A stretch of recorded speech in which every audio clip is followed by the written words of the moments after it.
कि वीर की एक बूंद भी स्खलित हो जाए तो महागर्त में गिर रहे हो, बड़ी जीवन ऊर्जा नष्ट हो रही है। हिंदू मानते हैं कि 40 दिन में भोजन करने से एक बूंद वीर ही बनता है। सरासर असत्य, झूठ बात है, उसमें रत्ती भर भी सच्चाई नहीं। लेकिन बच्चों को डराने के लिए ईजाद की गई है, और बच्चे डरते हैं वो तो ठीक है, बूढ़े भी डरते हैं। एक साधारण पुरुष 70 वर्ष के जीवन में कोई आसानी से 4000 बार संभोग कर सकता है। प्रत्येक संभोग में कोई 1 करोड़ से लेकर 10 करोड़ तक वीर्याणु स्खलित होते हैं। एक शरीर के भीतर इतने वीर्याणु हैं कि अगर प्रत्येक वीर्याणु गर्भस्थ हो जाए तो इस पृथ्वी पर जितनी जनसंख्या है वो एक जोड़े से पैदा हो सकती। 4 अरब व्यक्ति एक स्त्री और एक पुरुष से पैदा हो सकते। और ये जो वीर्य है ये कोई आपके भीतर संचित संपदा नहीं है कि रखा हुआ है, इसमें से कुछ निकल गया तो कुछ कम हो जाएगा। ये वीर्य प्रतिपल पैदा हो रहा है। शरीर श्वास ले रहा है, भोजन कर रहा है, व्यायाम कर रहा है, ये वीर्य पैदा हो रहा है। और आप हैरान होंगे कि जो आधुनिक खोजें हैं चिकित्सा शास्त्र की वो बड़ी भिन्न विपरीत है। वो कहती हैं जो व्यक्ति जितना वीर्य का उपयोग करेगा उतने ज्यादा दिन तक पुंसत्व उसमें शेष रहेगा। जो जितने जल्दी भय से बंद कर देगा वीर्य का उपयोग या संभोग, उतने जल्दी उसका वीर्य खो जाएगा। क्योंकि जब तुम वीर्य का उपयोग करते हो तो तुम्हारे पूरे शरीर को फिर वीर्य पैदा करने की क्रिया में संलग्न होना पड़ता है। जब तुम वीर्य का उपयोग नहीं करते तो शरीर को संलग्न नहीं होना पड़ता। धीरे धीरे शरीर की क्षमता वीर्य को पैदा करने की कम हो जाती है। ये बहुत उल्टा दिखाई पड़ेगा। जो लोग जितना ज्यादा संभोग करेंगे उतनी लंबी उम्र तक संभोग करने में समर्थ रहेंगे। जो लोग जितना कम संभोग करेंगे उतने जल्दी रिक्त हो जाएंगे और चुक जाएंगे। तो पश्चिम में चिकित्सक समझाते हैं कि बुढ़ापे तक 70 और 80 वर्ष और 90 वर्ष तक भी अगर संभोग जारी रखा जा सके तो तुम्हारे ज्यादा जीने की संभावना है, क्योंकि शरीर तुम्हारा ताजा रहेगा। वीर्य बाहर जाता है तो नया वीर्य शरीर पैदा करता है, और नए वीर्य में शक्ति होती, ताजगी होती। पुराना वीर्य धीरे धीरे बासा हो जाता है, जड़ हो जाता है, और वीर्य की जड़ता के साथ तुम्हारे पूरे शरीर में जड़ता व्याप्त हो जाती। हमें यहां हैरानी होती, पश्चिम में हम सुनते हैं कोई 90 वर्ष का व्यक्ति शादी कर रहा है। हमें बहुत हैरानी होती कि शादी का क्या प्रयोजन है अब। लेकिन पश्चिम में 90 वर्ष का बूढ़ा भी संभोग कर सकता है, और करने का कारण सिर्फ यह है कि वीर्य के संबंध में सारी धारणा बदल गई, और वैज्ञानिक धारणा सच्चाई के ज्यादा करीब। जीवन के सभी अंगों में यह बात सच है कि उनका तुम उपयोग करो तो वो सक्षम रहते हैं। एक आदमी चलता रहे, बुढ़ापे तक चलता रहे तो पैर मजबूत रहते, चलना बंद कर दे पैर कमजोर हो जाते। एक आदमी मस्तिष्क का उपयोग करता रहे आखिरी क्षण तक तो मस्तिष्क ताजा रहता है, उपयोग बंद कर दे मस्तिष्क जड़ हो जाता है। सारी इंद्रियों का जीवन उपयोग पर निर्भर है, क्रियात्मकता पर निर्भर है। तुम जिन इंद्रियों का उपयोग करते हो वो उतने ही ज्यादा दिन तक ताजी रहेंगी। और वीर्य भी एक इंद्रिय है, उसके लिए कोई अपवाद नहीं है, वो भी शरीर का ही अंग है। शरीर का नियम यह है कि तुम जितना ज्यादा उपयोग लोगे उतना ज्यादा जीवंत रहेगा। तुम भयभीत हुए, डरे, उपयोग बंद किया, उतने ही जल्दी शरीर क्षीण हो जाएगा। और ये एक दुष्ट चक्र है, क्योंकि जो व्यक्ति डरता है, कम उपयोग करता है, शरीर क्षीण होता है, क्षीण होने से और डरता है, और डरने से अपने को और रोकता है, और रोकने से और क्षीण होता है। फिर कोई उपाय नहीं, फिर उसने एक रास्ता पकड़ लिया जिस पर वो जल्दी ही मिट जाएगा। भय रोकता है, रोकने से हम मरते हैं। निर्भय होकर जीवन को ऐसा उपयोग करो।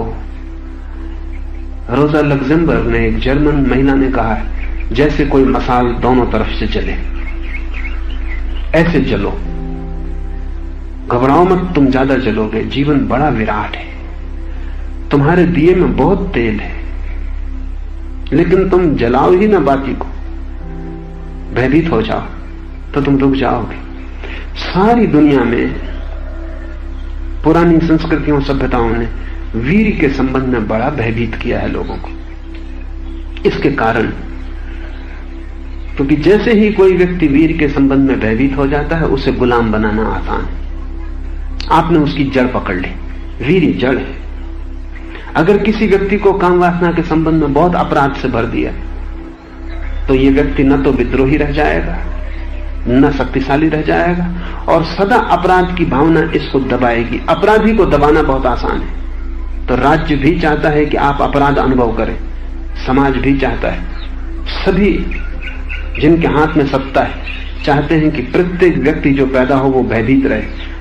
भयभीत रहे तो उसकी मालकियत की जा सकती, उसका मालिक हुआ जा सकता। निर्भय हो जाए तो वो सब बंधन तोड़ देगा, सब रास्ते, वो स्वतंत्रता से जिएगा, विद्रोही हो जाएगा।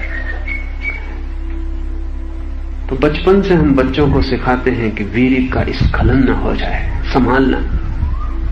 वीरी के संबंध में हम कंजूसी सिखाते हैं, और इसको हम ब्रह्मचर्य कहते हैं। ये ब्रह्मचर्य नहीं है, कृपणता ब्रह्मचर्य नहीं है। और न वीरी को जबरदस्ती रोक लेने से ब्रह्मचर्य का कोई संबंध है। ब्रह्मचर्य तो एक ऐसे आनंद की घटना है जब आपका अस्तित्व के साथ संभोग शुरू हो गया, और इसलिए व्यक्ति के साथ संभोग की कोई जरूरत नहीं रह जाती। ये जरा कठिन है समझना, और अगर मैं कहूं तो बहुत बेचैनी होगी। संत वैसा व्यक्ति है जिसका अस्तित्व के साथ संभोग शुरू हो गया। वहां कोयल कूकती है तो उसका पूरा शरीर संभोग के आनंद को अनुभव करता है। वहां वृक्ष में फूल खिलते हैं तो उसके पूरे शरीर पर जैसी संभोग में आपको थिरक अनुभव होती, उसका रोआ रोआ वैसा थिरकता है और नाचता है। सुबह सूरज उगता है, रात चांद आकाश में होता है, तो हर घड़ी संभोग की समाधि उसे उपलब्ध होती रहती है। उसका रोआ रोआ संभोग में समर्थ हो गया है, आपकी केवल जन्नेन्द्रिय संभोग में समर्थ है। इस संबंध में एक बात समझ लेनी जरूर होगी, कभी ख्याल भी नहीं आया होगा। हमने शिव की प्रतिमा, शिवलिंग निर्मित की है। शिव जैसे पूरे के पूरे लिंग हैं। इसका मतलब यह होता है, इसका मतलब होता है शिव के पास ना आंखें हैं, ना हाथ हैं, ना पैर है, मात्र लिंग है, सिर्फ जन्नेन्द्रिय है। यह संतत्व की आखिरी दशा है, जब व्यक्ति का पूरा शरीर जन्नेन्द्रिय हो गया। इसका प्रतीक अर्थ यह हुआ कि अब वो पूरे शरीर के साथ, जगत के साथ संभोग में रत है। अब ये संभोग लोकल नहीं है, ये जन्नेन्द्रिय और जन्नेन्द्रिय का मिलना नहीं है, अब ये अस्तित्व और अस्तित्व का मिलना है। शिव का शिवलिंग हमने निर्मित करके जगत को एक ऐसी धारणा दी है जिसका हिसाब लगाना मुश्किल, लेकिन हिंदू भी ये अर्थ नहीं करेगा। अर्थ बिल्कुल साफ है, अंधे हम हैं। हम इतने भयभीत हैं कि हम ये अर्थ ही नहीं करेंगे, हम तो छिपाने की कोशिश करते हैं। पश्चिम में बहुत बड़ा मनोवैज्ञानिक हुआ कार्ल गुस्ताव जुंग, वो भारत आया यात्रा पर, तो वो पुरी, कोणार्क, खजुराहो के मंदिर देखने गया। जब वो कोणार्क के मंदिर को देखने गया तो जो पंडित उसे मंदिर दिखा रहा था वो बड़ा बेचैन, परेशान था, क्योंकि जगह जगह नग्न मैथुन की प्रतिमाएं और बहुत गिल्टी, अपराधी अनुभव कर रहा था। और जुंग बहुत प्रभावित था, क्योंकि जुंग इस सदी के उन थोड़े से लोगों में से है जिन्होंने मनुष्य की चेतना में बड़ा गहरा प्रवेश किया, और जितनी गहराई में प्रवेश होगा उतना ही मैथुन अर्थपूर्ण होगा, क्योंकि मैथुन से ज्यादा गहरा आपके भीतर कुछ भी नहीं जाता। शायद मैथुन के क्षण में आप जिस अवस्था में होते हैं उससे ज्यादा गहरी अवस्था में साधारणतः आप कभी नहीं होते। जिस दिन समाधि उपलब्ध होगी उस दिन ही मैथुन के पार आप जाएंगे, उससे गहरी अवस्था उपलब्ध होगी। तो जुंग तो बहुत आनंद से देख रहा था, वो पंडित बहुत परेशान था, उसको लग रहा था कि क्या गलत चीजें हम दिखा रहे हैं, और ये आदमी पश्चिम में खबर ले जाएगा तो हमारी संस्कृति के बाबत क्या सोचेगा। और ऐसा वो पंडित ही सोचता था, ऐसा नहीं, गांधी जी तक सोचते थे कि कोणार्क और खजुराहो को मिट्टी के ढेर में दबा देना चाहिए ताकि हमारी बदनामी ना हो। एक लोग थे इस मुल्क में जिन्होंने खजुराहो बनाया, कोणार्क बनाया, और बनाया था संतों के निर्देशन में, क्योंकि ये मंदिर है। फिर महात्मा हमारे मुल्क में होने लगे जो उसे मिटा देना चाहते हैं या दबा देना चाहते हैं। गांधी को मैं कभी भी हिंदू नहीं मान पाता, वो ईसाई है। उनकी शिक्षा दीक्षा, उनकी पकड़ ईसाई की है। ईसाई बहुत डरा हुआ है इस तरह की चीजों से। ईसाई सोच ही नहीं सकता कि चर्च में और मैथुन की प्रतिमा हो सकती या शिवलिंग हो सकता है।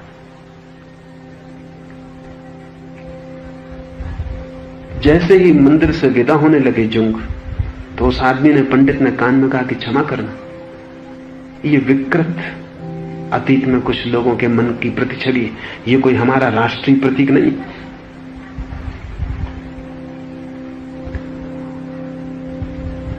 और ऐसा मत सोचना आप कि ये हमारा धर्म या हमारा दर्शन, ये तो कुछ विकृत मस्तिष्कों का उपद्रव है। जुंग ने अपने संस्मरणों में लिखा है कि मैं हैरान हुआ कि इतनी महत्वपूर्ण प्रतिमाएं और इतने गहरे गई प्रतिमाएं, लेकिन आज के हिंदू की ये दृष्टि है। हिंदू भी कमजोर हो गया। शिवलिंग का अर्थ है एक ऐसी दशा जब तुम्हारा पूरा शरीर रोए रोए से संभोग अनुभव कर सकता है, तभी तुम्हें जन्नेंद्रिय के संभोग से छुटकारा मिलेगा और ब्रह्मचर्य उपलब्ध होगा।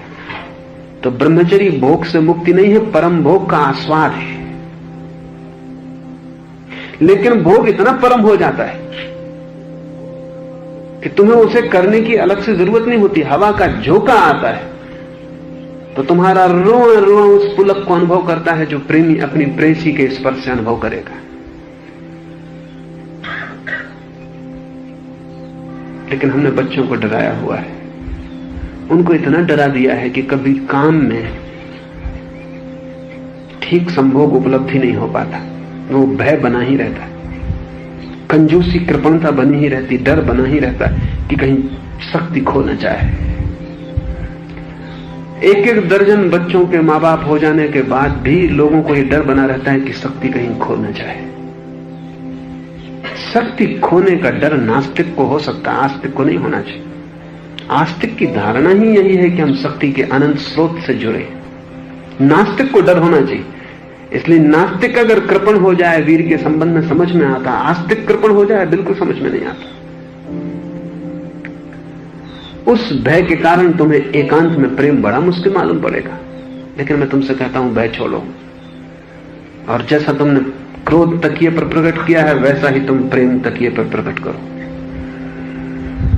जो भी परिणाम हो, परिणामों की फिक्र जल्दी मत करो। ये हो भी सकता है कि प्राथमिक चरणों में तुम इतने उत्तेजित हो जाओ कि वीर स्खलन हो जाए। उस स्खलन को तुम परमात्मा के चरणों में समर्पण ही समझना। जिससे ऊर्जा आती है उसी में वापस चली गई। तुम उससे भयभीत मत होना, जल्दी ही वो क्षण आ जाएगा जब इस प्रेम के ध्यान में वीर का स्खलन नहीं होगा। और जब ये ध्यान गहन होगा और वीर का स्खलन न होगा, तब तुम एक नए स्वाद को उपलब्ध होगे। वो स्वाद है बिना शक्ति को खोए आनंद के अनुभव का। शक्ति जब तुम्हारे भीतर दौड़ती है प्रगाढ़ता से, तुम एक तूफान बन जाते हो शक्ति के। तुम में एक ज्वार आता है, लेकिन ये ज्वार तुम उलीझ के फेंक नहीं देते हैं। ये ज्वार एक नृत्य बन के तुम में ही लीन हो जाता। इस फर्क को ठीक से समझ ले। एक तो साधारण जीवन का ढंग है जिसको हम भोग कहते हैं। वो ढंग ये है कि तुम में एक ज्वार आता है। वो ज्वार भी जैसे चाय की प्याली में आया तूफान, क्योंकि लोकल है, जन्नेंद्रिय से संबंधित है। तो सारे शरीर में जो भी तरंगें उठती हैं वो जन्नेंद्रिय पे जाके केंद्रित हो जाती है। एक दो क्षण में चुभ जाता है ज्वार।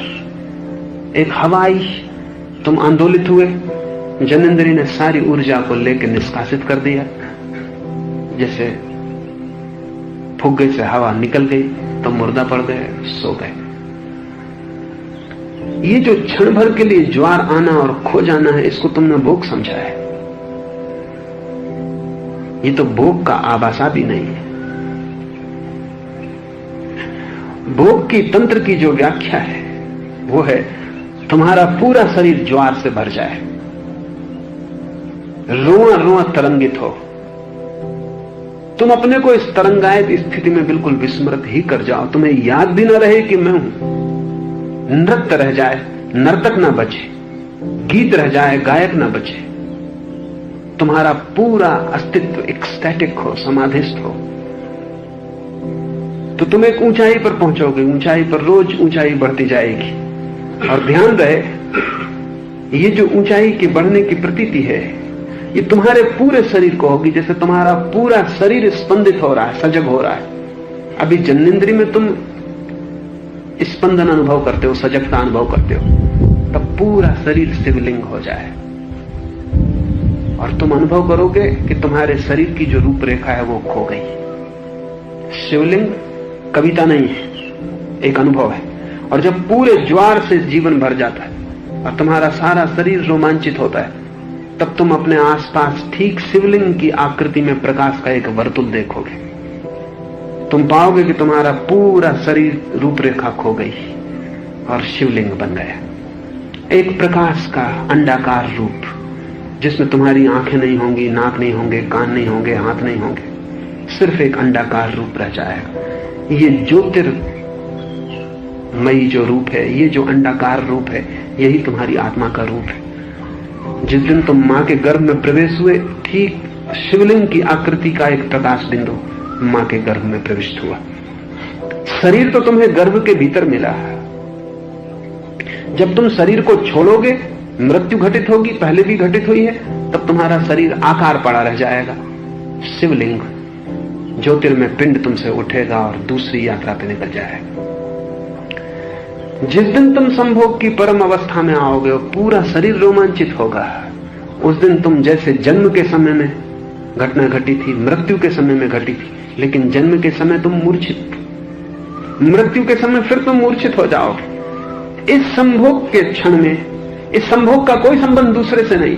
इस संभोग का संबंध तुम्हारे भीतर शरीर के सब बांध को तोड़कर तुम्हारी चेतना का शिवलिंग बन जाने से।